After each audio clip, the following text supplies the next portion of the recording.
आज हम करेंगे कि आपका वाइल लूप जावा में आप कैसे यूज कर सकते हो और क्या यूसेज है वाइल लूप की। आप रिपीटेशन तो फॉर लूप से भी कर सकते हो, एंड फॉर लूप हम यूज करते हैं वहां जहां मुझे पता होता है कि कितनी बार रिपीट करना है। आई नो कि ये चीज 10 बार रिपीट होगी या ये n number of times repeat होगी, तो मैं प्रेफर करूंगी एक फॉर लूप का यूज करना, राइट। पर हमारे पास एक और लूप है एंट्री कंट्रोल लूप्स में, जिसे कहते हैं while. While is a keyword. While के साथ राउंड ब्रैकेट में आप एक कंडीशन देते हो, इसके पीछे सेमीकोलन नहीं आता है, राइट। हम वाइल लिखते हैं, राउंड ब्रैकेट में कंडीशन लिखते हैं, नो सेमीकोलन आफ्टर दैट, अंदर कर्ली ब्रैकेट्स के अंदर आप स्टेटमेंट्स लिख सकते हो जो भी आपको रिपीट करनी, ठीक है। अब होता क्या है कि वो सबसे पहले यहाँ कंडीशन चेक करता है। अगर कंडीशन ट्रू है तो ये स्टेटमेंट्स एग्जीक्यूट होंगी, और उसके बाद दोबारा से कंडीशन चेक करेगा। अभी भी ट्रू है तो फिर से स्टेटमेंट्स एग्जीक्यूट होंगी, और तब तक करता रहेगा जब तक कंडीशन ट्रू है। हम यहाँ पर ये भी कह देते हैं कि भाई देखो, इनिशियलाइजेशन जो है, जो हम फॉर लूप में कर रहे थे, वो यहाँ वाइल लूप से पहले ही हो जाएगी। वाइल शुरू होने से पहले ही आपकी इनिशियलाइजेशन हो जानी चाहिए। फिर वाइल के साथ कंडीशन आएगी, और जब स्टेटमेंट्स आप एग्जीक्यूट कर लेते हो तो इसी लूप के बीच में कहीं ना कहीं आपको अपने वेरिएबल की वैल्यू को इंक्रीज या डिक्रीज करना पड़ेगा, ताकि कभी तो जाकर आपका जो लूप है वो खत्म हो जाए, ठीक है। जस्ट अ सेक। आपकी इनिशियलाइजेशन, कंडीशन, इंक्रीमेंट, डिक्रीमेंट जो फॉर लूप में आप सेम लाइन में लिखते हो, यहाँ पर आप अलग अलग लाइन में लिखोगे, ठीक है। सबसे पहले इनिशियलाइजेशन होगी, कंडीशन चेक होगी, कंडीशन ट्रू है तो स्टेटमेंट्स एग्जीक्यूट होंगे, इंक्रीज डिक्रीज होगा, और फिर ऊपर आके कंडीशन चेक करेगा, फिर से ट्रू है तो एग्जीक्यूट होगा, and will keep doing it जब तक कंडीशन ट्रू है। जब फॉल्स हो जाएगा it will stop repeating the thing. तो कोई भी काम हो हम यहाँ वाइल लूप से कर सकते हैं। फॉर एग्जाम्पल, अगर आपको फॉर को ही वाइल से कन्वर्ट करने के लिए कह दिया जाए तो वो भी आप बहुत इजीली कर सकते हो, ठीक है। जैसे टेबल ऑफ अ नंबर, आपने एक प्रोग्राम बनाया था कल, है ना। मतलब प्रीवियस क्लास में। अब वो टेबल ऑफ अ नंबर मैं जो है वो चाहती हूँ कि मैं वाइल लूप से कर सकूं, तो मैं उसको कैसे कर सकती हूँ। मैंने यहाँ पर ले लिया एक वेरिएबल ए, जिसमें इनिशियली 1 ले लिया, ठीक है। और मैं यहाँ पर यूजर से एक नंबर इनपुट कर लेती हूँ जिसका टेबल मुझे प्रिंट कराना है। मैंने यहाँ पर पूछा उससे, system dot out enter the number. Number हमने यहाँ पर उससे इनपुट करवा लिया। अब हमारा काम क्या है कि we have to print table of this number. Fine. अब टेबल प्रिंट करने के लिए क्या चाहिए कि आप 1 से लेके 10 तक एक लूप चलाओ। You should have a loop. Obviously इस सिचुएशन में हमारा सबसे बेटर लूप जो होता है वो फॉर होता है ना। तो अगर मुझे चूज करना होता कि मैं कौन सा लूप यहाँ पे यूज करूंगी, तो मैं वाइल से ज्यादा फॉर को प्रेफर करती। बट मैं आपको सिर्फ करके दिखा रही हूँ कि अगर उसको वाइल से करना हो तो कैसे कर सकते हो। तो आपने ए में क्या ले लिया, 1। फिर आपने यहाँ पे ले लिया वाइल ए। कहाँ तक लेके जाना था इसको, 10 तक। While a is less than equal to 10, और यहाँ पर हम ए और नम को मल्टीप्लाई करेंगे जैसे पहले कर रहे थे, और अब इसको आप टेबल की तरह प्रिंट करा सकते हो। तो आप यहाँ पर लिख दोगे system dot out dot print l n. System dot out dot print l n, आपको क्या चाहिए, सबसे पहले नम की वैल्यू प्रिंट हो जाए, फिर क्रॉस का साइन प्रिंट हो जाए, फिर आपको चाहिए ए की वैल्यू जो चेंज होगी, फिर इक्वल टू की वैल्यू प्रिंट हो जाए, और फिर p की वैल्यू प्रिंट हो जाए। That's how we have to print, ठीक है। अब इसमें एक चीज ध्यान से नोटिस करना, मैंने यहाँ पर a को कहीं इंक्रीज नहीं कराया। अगर मैं इस कोड को रन कर देती हूँ, ठीक है, और मैं यहाँ पर नंबर एंटर कर देती हूँ कुछ भी, लेट्स से 23, ये इनफाइनाइट लूप हो जाएगा। ये चलता ही रहेगा, ये कभी रुकेगा ही नहीं, और ये हर बार सेम ही वैल्यू प्रिंट कर रहा है, जो कि है 23 cross 1। it is printing 23 cross 1 again and again, again and again, again and again. It will not stop. आपको इसको खुद से स्टॉप करना पड़ेगा, ठीक है। तो ये जो है डीबग जो हो रहा है, इसको हम किल कर देते हैं यहाँ से। किल मतलब मैंने उस ऑपरेशन को डिस्कार्ड कर दिया, मैंने यहाँ से क्रॉस कर दिया, ठीक है। On the right hand side आपके पास जो ऑप्शन आ रही थी, तो बाय डिफॉल्ट अपने आप से ए इंक्रीज नहीं होता है। तो यहाँ पर ध्यान रख के आपको ए को इंक्रीज कराना पड़ेगा, नहीं तो वो वन ही रह जाएगा। फॉर लूप में इट्स इजियर टू रिमेम्बर कि भाई इनिशियलाइजेशन है, फिर कंडीशन आएगी और फिर इंक्रीमेंट आएगा, तो आप इजीली वहां पे याद रख के ये काम कर सकते हो। जबकि यहाँ पर आप उसको उतना इजीली नहीं कर सकते, ठीक है। सो यहाँ पर आपको ध्यान रखना पड़ेगा, अगर मिस कर दिया तो लूप इनफाइनाइट हो जाएगा। अब मैंने यहाँ पर a प्लस प्लस लिख दिया है तो now it is all fine. अब अगर मैं कोई भी नंबर एंटर करती हूँ, like this time I enter 23, तो मेरे पास प्रॉपर 23 का टेबल आ रहा है। 1 से मल्टीप्लाई होके फिर 2 से मल्टीप्लाई होके सो ऑन अप टू 10 तक, क्योंकि हमने लूप में लिखा है a less than equal to 10। So that's how your while loop works, ठीक है। और एंट्री कंट्रोल लूप है। अगर मान लो आपने इसमें इनिशियली 11 दे दिया होता गलती से ही, 2 बार 1 प्रेस हो गया मुझसे, ठीक है, और अब आप यहाँ पर नंबर देते हो, तो आपका वर्क ही नहीं करेगा। It will not work at all. देखो कुछ भी आंसर नहीं आया यहाँ पे। क्यों? क्योंकि पहली बार ही कंडीशन फॉल्स है। तो जब पहली बार ही कंडीशन फॉल्स हो तो कभी भी एंट्री कंट्रोल लूप काम नहीं करते, फिर चाहे वो फॉर लूप हो चाहे वो व्हाइल लूप हो। सो ना तो आपका फॉर काम करेगा ना ही आपका व्हाइल काम करेगा, ठीक है। So for and while will work only if the condition is true for the very first time also. अगर पहली बार कंडीशन फॉल्स है तो ये काम नहीं करेंगे। जबकि जो तीसरा लूप है आपका एग्जिट कंट्रोल लूप, जिसे हम डू व्हाइल लूप कहते हैं, वो काम करेगा पहली बार बिना किसी कंडीशन को चेक किए। तो फर्स्ट टाइम बिना किसी कंडीशन को चेक किए वो एग्जीक्यूट करता है। अगर आपकी कंडीशन फॉल्स है ट्रू है उससे कोई फर्क उसको नहीं पड़ता। एक बार एग्जीक्यूट होने के बाद वो चेक करता है कि ट्रू है या फॉल्स। अब ट्रू है तो सेकेंड टाइम रिपीट होगा, अदरवाइज नहीं होगा। So that's why it's called exit control loop. मैं उसका एग्जांपल आपको दिखाऊंगी अभी, जब बताऊंगी कि उसको कैसे लिखते हैं, ठीक है। अब ये तो हमने वो काम किया व्हाइल लूप से जो फॉर से हो सकता था, बट कुछ ऐसे काम भी होते हैं जो it's better to be done with the help of while loop.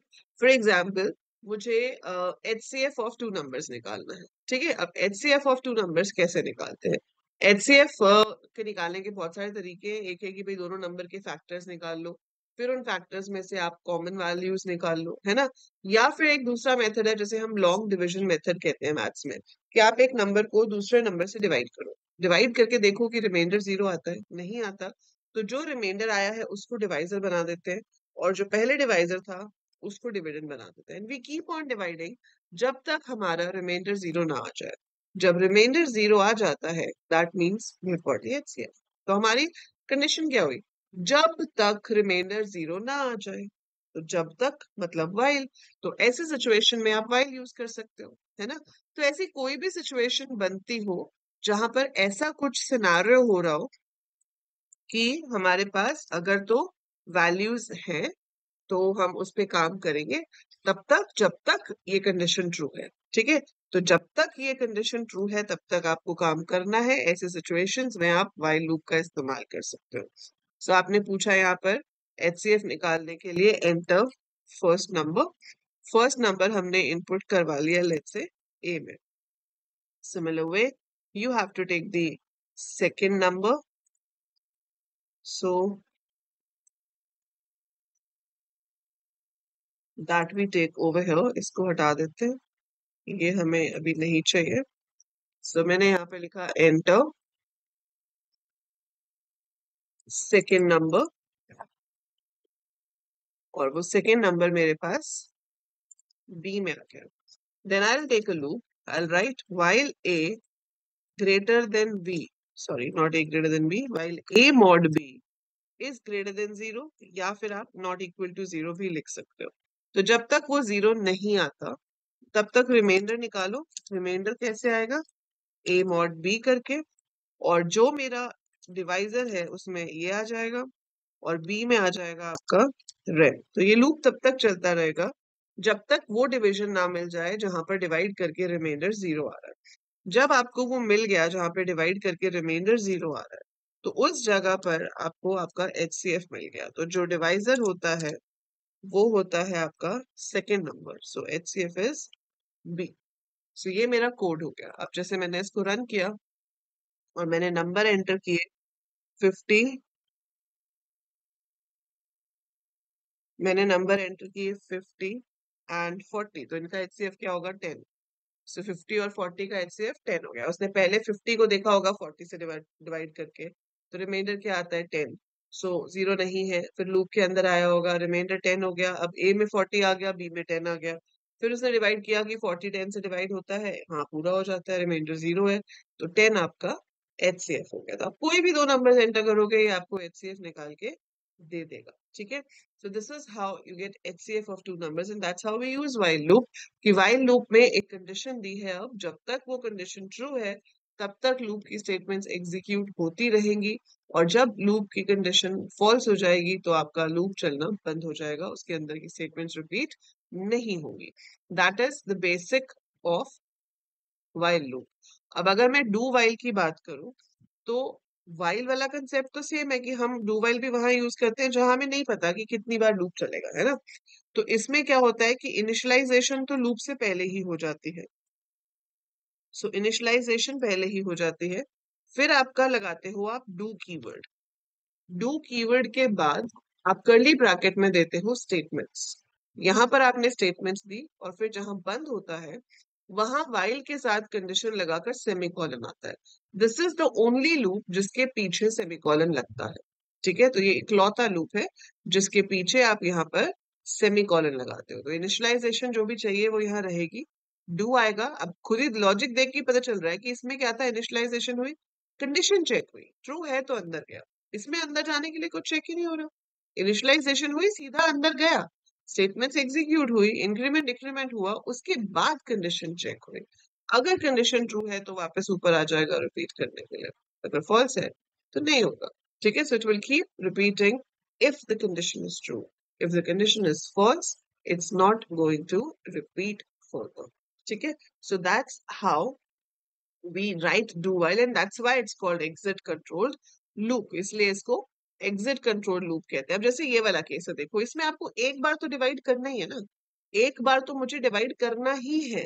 So why should I right condition over है, मेरे को यहाँ पे रिमाइंडर दो दो बार निकालना पड़ रहा है। ठीक है, तो मैं क्या कर सकती हूँ, यहाँ पे do rem is equal to A mod B, A में बी और बी में रेम चला गया, पर मुझे नहीं पता, क्या पता पहली बार ही रिमाइंडर जीरो हो, तो फिर डू वाइल तो यहाँ पे बेस्ट नहीं होगा, क्योंकि डू वाइल वहां पे बेस्ट होता है जहां पर एक बार तो चलाना ही है। पर अगर ये दोनों नंबर्स जो हमने एंटर किए हैं उसमें सेकेंड नंबर से डिवाइड करके पहली बारी में ही रिमाइंडर जीरो आ जाता है, तो फिर ये एक बार भी नहीं चलना चाहिए। सो यहाँ पर do while is not beneficial, but otherwise do while में आपके पास वाइल नीचे आएगा। ठीक है, तो फॉर एग्जाम्पल मैं आपको भी एक चीज करके दिखाती हूँ। यहाँ पे हम कुछ लूप की स्टेटमेंट्स लिखेंगे। ठीक है, हम लूप की स्टेटमेंट्स क्या लिखेंगे, हम यहाँ पर एक स्टेटमेंट लिखते हैं, for a is equal to 1, a less than equal to 5, a plus plus, and inside this you write system dot out dot println a। ठीक है, इसको आपने रन किया तो इसने क्या किया, 1 से लेके 5 तक प्रिंट कर दिया। That's how your for loop works. ठीक है, लेकिन अगर आपने यहाँ पर इसको 7 से शुरू किया और आपने अब रन किया तो आपके पास कुछ भी आउटपुट नहीं आया, कुछ भी नहीं आया, क्योंकि A7 है, पहली बार कंडीशन फॉल्स है, वर्क करेगा ही नहीं। That is how entry control loop works. अगर यही चीज आप वाइल से कर रहे होते तो आप इसको कुछ ऐसे लिखते, a is equal to 1 while a less than equal to 5। कुछ यूनिवर्सिटी या कॉलेजेस में आपको इवन ऐसे क्वेश्चन भी आते हैं पेपर में जहां पर आपको फॉर लूप से कोड लिख के दिया होता है और फिर आपको कहते हैं कि इसको वाइल से लिख के दिखाओ, या वाइल से लिख के दिया होता है और बोलते हैं कि इसको फॉर से कन्वर्ट करके दिखाओ। और you can also get codes like if से लिखा हुआ है write it with switch, switch से लिखा हुआ है write it with if. So we'll practice some questions like that also later. पर अभी ये मैंने यहाँ पर लिखा और इसको मैं अगर रन करती हूँ तो आई गेट 1 to 5 प्रिंटेड। ठीक है, सेम एज फॉर लूप। पर यहाँ पर भी अगर मैं इसको 7 कर देती हूँ तो आप देखोगे कि कुछ भी प्रिंट नहीं होगा, क्योंकि कंडीशन पहली बार फॉल्स हो गई। So nothing is printed, right. अब मैं आपको यही सेम काम डू वाइल से भी करके दिखाती हूँ। ये कंडीशन मैंने यहाँ से हटा ली, यहाँ पर आ गया डू और यहाँ पर आ गई कंडीशन। ठीक है, अब अगर मैं 1 से शुरू कर रही हूँ और मैं रन करती हूँ तो मेरे पास 1 2 3 4 5 ही आएगा, कोई 6 नहीं आया ना। उसने 0 से शुरू किया, उसने 1 से ही शुरू किया, 5 तक ही गया, सेम रिजल्ट है। तो 1 से शुरू कर रहे हो तो तीनों लूप आपको सेम रिजल्ट दे रहे हैं। लेकिन अगर आप इसको 7 से शुरू कर रहे हो तो आप देखोगे यहाँ पर कि आपके पास यहाँ पर 7 जो है वो प्रिंट हुआ है। सो हमारे पास आउटपुट में 7 आया है। तो A7 था, बिना कुछ चेक किए वो अंदर आया, उसने 7 को प्रिंट किया, A8 हो गया, 8 less than equal to 5 is false, तो लूप रुक गया। पर वो एक बार चला, so exit control loops are those जो एक बार तो एग्जीक्यूट करते ही करते हैं, they are executed for once for sure without respect to the condition. So बिना कंडीशन को चेक किए उन्होंने एक बार तो चलना ही है, वो एक बार काम करेंगे ही करेंगे। That is how your while loop works and do while loop works, right? सो ये तो हो गया while and do while। अब एक हमारे पास हमने मेन्यू ड्रिवन प्रोग्राम बनाया स्विच यूज करके। हमने यूजर को पूछा कि भाई 2 नंबर एंटर करो, फिर हमने उसको पूछा कि चॉइस एंटर करो, कि 1 प्रेस करोगे तो ऐड होगा, 2 प्रेस करोगे तो सब्ट्रैक्ट होगा। बट वो एक ही बार ऑप्शन पूछ के रुक जाता था ना। आप चाहते हो कि वो रिपीट हो, वो एक बार ऑप्शन पूछ के फिर पूछे do you want to try again. If you say yes then it should work again, if you say no it should stop. तो ऐसी सिचुएशंस में आपका बेस्ट लूप जो है वो डू वाइल रहेगा, कि एक बार तो करना ही है मुझे, है ना। तो जैसे कि मैं यहाँ पे ले लेती हूँ कि मुझे एरिया ऑफ अ सर्कल निकालना है, तो मैंने यहाँ पे फ्लोट आर और ए ले लिया। उसके बाद मैं यूजर से पूछना चाहती हूँ कि भाई आपको दोबारा से करना है कि नहीं करना है। तो उसके लिए आप वेरिएबल का कुछ भी नाम ले लो। तो अब यहाँ डू के अंदर मैंने उसको बोला एंटर रेडियस। रेडियस हम आर में रीड कर रहे हैं, फ्लोट है तो it should be next float. अब आ जाएगा एरिया। अब इसमें देखो मैं आपको एक बड़ी मजेदार चीज दिखाती हूँ। आपने यहाँ पर आर इंटू आर लिख दिया, हमारे हिसाब से इस स्टेटमेंट में कोई प्रॉब्लम नहीं है, ठीक है। पर वो रेड लाइन दिखा रहा है, क्यों दिखा रहा है भाई red line? System dot out, can you tell me क्यों दिखा रहा है red line? System dot out dot println area is a. और फिर मैंने उसको पूछा कि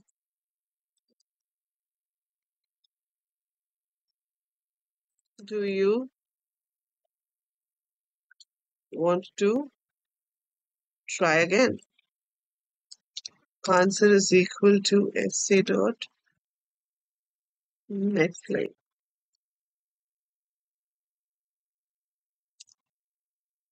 आंसर में मैंने आंसर पूछ लिया, अब यहाँ पे कंडीशन लगानी है। पर अब यहाँ पे एक और प्रॉब्लम है, वो ये है कि स्ट्रिंग्स जो है वो इक्वल टू साइन से चेक नहीं होती। तो अगर आपको चेक करना है कि आपकी स्ट्रिंग यस है, तो आपको कंडीशन में लिखना पड़ेगा आंसर डॉट इक्वल्स यस। ठीक है, so answer dot equals yes, ये आप समझोगे अभी जब हम स्ट्रिंग करेंगे। बट यहाँ पर हम कंडीशन दे सकते हैं एंड में।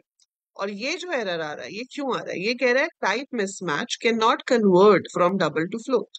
ये एरर क्यों आ रहा है? क्योंकि जावा में कोई भी वैल्यू जब पॉइंट्स में लिखी जाती है वो बाय डिफॉल्ट उसको डबल कंसिडर करता है। तो डबल और फ्लोट को मल्टीप्लाई करेंगे तो रिजल्ट डबल हो जाएगा, और वो फ्लोट वेरिएबल में असाइन नहीं हो सकता।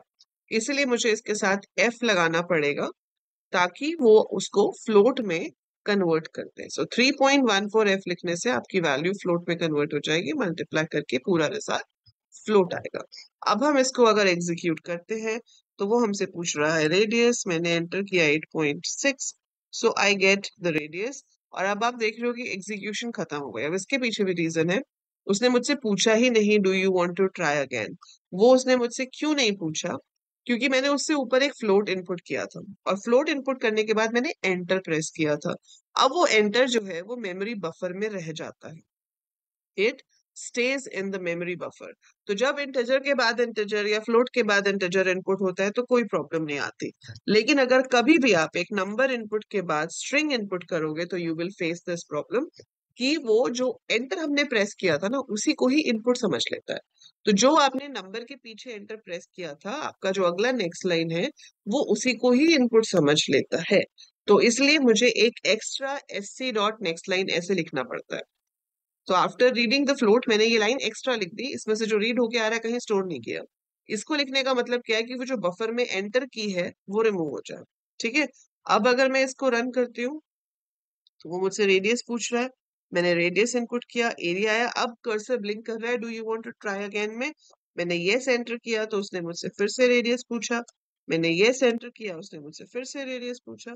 तो अब आप जितनी मर्जी बार यहाँ पर करते जाओ, जब तक आप येस के अलावा कुछ और एंटर नहीं करोगे तब तक एग्जीक्यूशन नहीं रुकेगी। ठीक है। So this is your do while loop, and do while का सबसे बेस्ट यूसेज यही है कि कोई भी काम आपने एक बार कर लिया, फिर यूजर से पूछा कि बोलो दोबारा करना है या नहीं, तो एक बार तो करना ही करना है, and next time it depends upon the user's choice. तो ऐसे सिचुएशंस में हम डू वाइल लूप का यूज कर सकते हैं। So that's how while and do while can be used. So अब आप एक प्रोग्राम जो है वो ट्राई कर सकते हो यूजिंग while लूप। काफी टिपिकल प्रॉब्लम है जो सी सी प्लस प्लस सब में की जाती है, that is sum of digits of a number. कि एक नंबर है जैसे कि 763, तो आपको निकालना है 7 प्लस 6 प्लस 3। सो एक नंबर इनपुट कीजिए और उसके सारे डिजिट्स का सम निकाल के बताइए कि क्या होता है। एंड आप चैट में कमेंट में लिख के बता सकते हो अपने वर्ड्स में, what do you understand by the difference between entry control loop and exit control loop. तो अपने वर्ड्स में आप एक्सप्लेन करो कि आपको क्या समझ आया कि एंट्री कंट्रोल लूप और एग्जिट कंट्रोल लूप में क्या डिफरेंस है।